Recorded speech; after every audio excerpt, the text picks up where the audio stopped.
Hi everyone. Well, I'm gonna make a new series, and basically, here in this series, I'm just gonna be talking about a book that I'm reading. But instead of making a summary and explaining to you about what I learned from that book in the form of summary, I'm just gonna be talking about each chapter. I think it's gonna be more interesting. Well, especially for me, because I can tell you about the whole thing. So this time I'm going to be talking about the. And by the way, the title of this book is "The Era of Truth: How History and Math Came Together to Form Our Character and Shape Our Worldview" by Stephen J. Osterlin. This book was released. When is it? 2019. So I believe it's quite recent. Well, it depends on you. I believe that it's still recent, okay? And I just read the first 3 chapters. But anyway, I'm just gonna be talking about the first chapter now. The title of that chapter is "The Era of Truth." So what I learned from this chapter was basically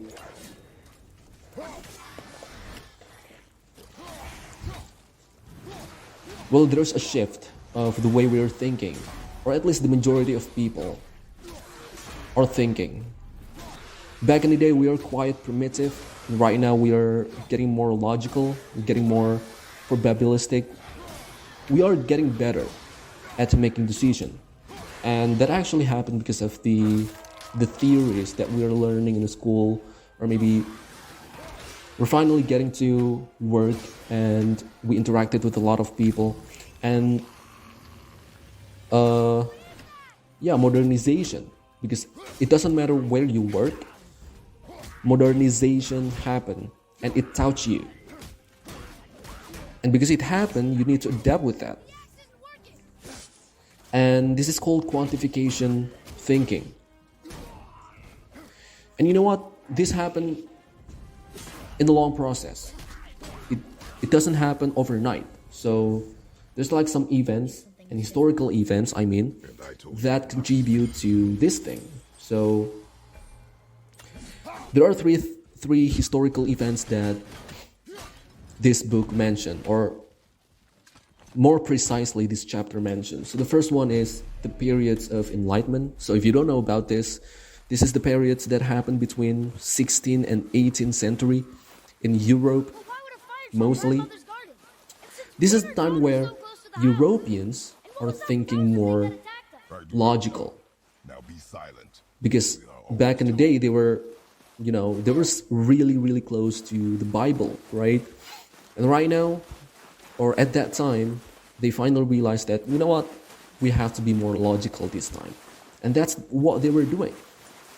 And that's the first one. Second one is the fall of European monarchies, which started by French Revolution. And the last one is Industrial Revolution. These 3 events that shape the worldview, and this is one of the terms that they also mentioned here. They call this, this chapter called this Weltanschauung. I don't even know how to pronounce that. It's actually a German word. And when I pronounce that, it sounds like Chinese or Korean or Japanese. It doesn't seem right, so I'm just going to say worldview.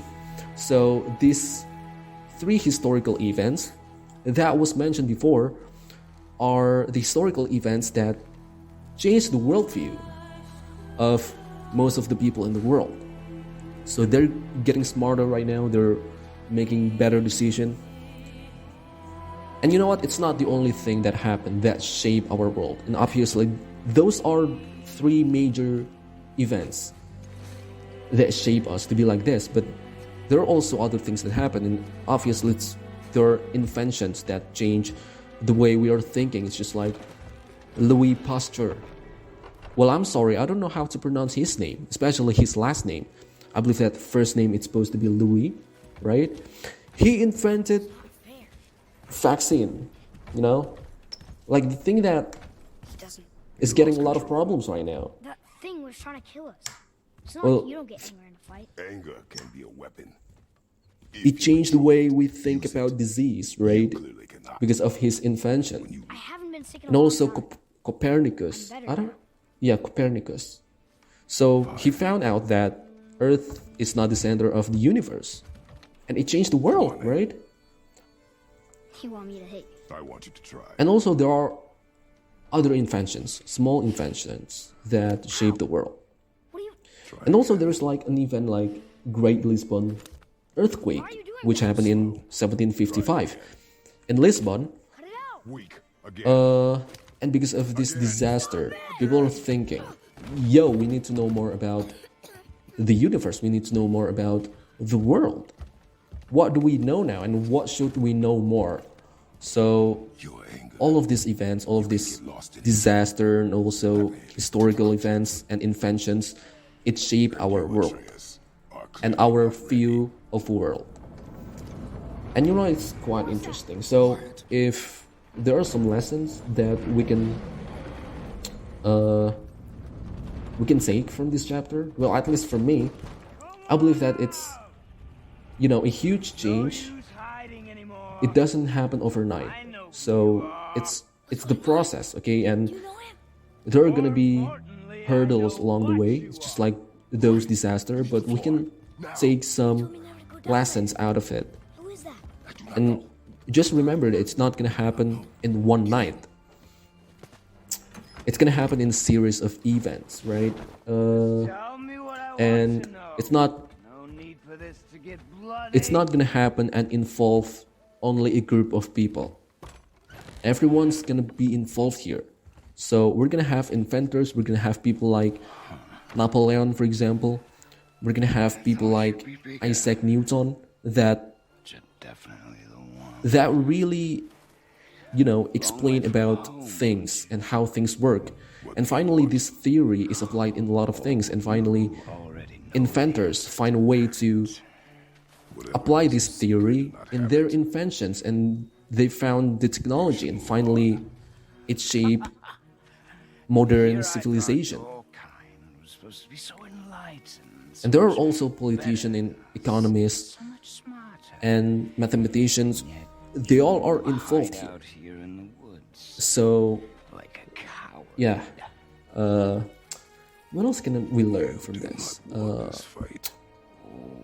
I think at least for now, that's it. Yeah, I'm gonna be talking about the second chapter. Maybe if I learn something more about this chapter, I'm gonna be talking about that in the next episode. But anyway, thank you for listening. My home. You are going to have to kill me for that to happen.